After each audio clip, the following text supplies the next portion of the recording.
სუსტებს განსაცდელიელი, ძლიერები გადარჩებიან, ხოლო სუსტები გაქრებიან. ამ ორიდან ერთ-ერთი უეჭველი გაგონილი გექნება. ეს არის დარვინის ბუნებრივი გადარჩევის თეორია. ეს თეორია გვეუბნება, რომ ორგანიზმს, რომელიც უკეთ მოერგება გარემოც, გადარჩენის და გამრავლების უფრო დიდი შანსი აქვს. მარტივად რომ აგიხსნა, პოლარული დათვები, რომლებსაც უფრო სქელი ბეწვი აქვთ, უკეთესად იტანენ სიცივეს და გადარჩენას ახერხებენ. ისინი მრავლდებიან და თავიანთ თვისებებს გადასცემენ მომავალ თაობებს. ხოლო სუსტი, ანუ თხელი ბეწვის მქონე პოლარული დათვები ვერ უძლებენ სიცივეს და კვდებიან. მოდი ახლა ეს ადამიანებზე განვავრცოთ. ბუნებრივი გადარჩევის ამ თეორიიდან წარმოიშვა სოციალური დარვინიზმის თეორია. ამ თეორიის მიხედვით ადამიანები ორ ჯგუფად იყოფიან: ძლიერებად და სუსტებად. აი მაგალითად ავიღოთ სოციალური ფენები. ძლიერად ითვლება წარმატებული და მდიდარი საზოგადოება, ხოლო სუსტად ღარიბი. ამ თეორიის მიხედვით თუ ადამიანი ღარიბია, ეს მისივე სისუსტის ბრალია. თითქოს მას არ აქვს საკმარისი ძალა, ჭკუა ან უნარი წარმატების მისაღწევად. ხოლო თუ ადამიანი მდიდარია, ეს მისივე სიძლიერის დამსახურებაა, ანუ ის უფრო შრომის მოყვარე და გამძლეა. აი ასე ხსნიდნენ სოციალური დარვინიზმის მიმდევრები სხვა სახის უთანასწორობას, რასიზმსა და ძალადობას.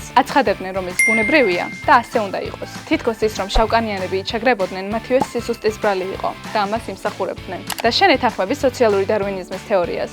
დაგვიწერე კომენტარებში.